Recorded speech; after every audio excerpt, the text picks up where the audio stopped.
One of my most favorite philosophies is the philosophy of religion. And one of the oldest, if not the oldest, arguments in deductive reasoning is the argument for the existence of God. And one of the most popular deductive arguments for the existence of God is by Anselm of Canterbury.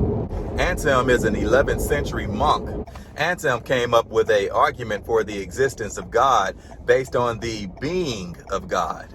And the study of being or existence is called ontology. Thus, the name of this argument is called an ontological argument. Okay, so let's dive into the reasoning behind Anselm's argument. All religions are what you would call word cults. They're all based on the idea that their words, ideas, and beliefs impact the physical environment surrounding them. The official term that describes this is called realism. Basically, it's the idea that the Christian deity named God represents the greatest idea that one can imagine. And the only thing greater than the idea of the greatest thing that one can imagine is if it was real.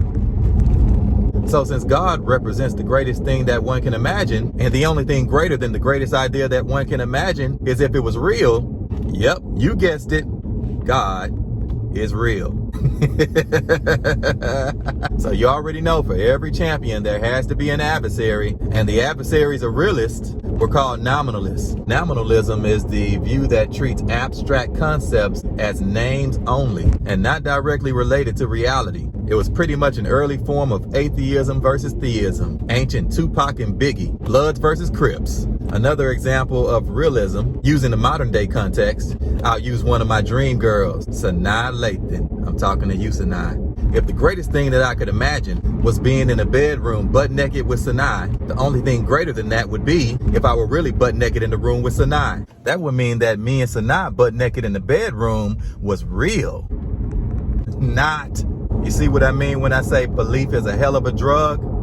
All right, so now back to reality. The core operating system for any religion is not found in the narratives. Those are rudimentary lessons for parishioners. To truly understand religion, you have to study the philosophies and legislations, which are massive. That's the whole reason they created the more palatable narratives for the parishioners to understand. The inventors of these deities and these doctrines understood and still know in the back of every deity is human idea. The authors of these organizations understood when they were creating them that they were building from nothing tangible. Everything has always been conceptualized. That's why the parishioner has to believe that the DNA was provided by the deity. See, the catch is no matter what you believe, what you think, it cannot escape your own mind. In reality, it's still not real.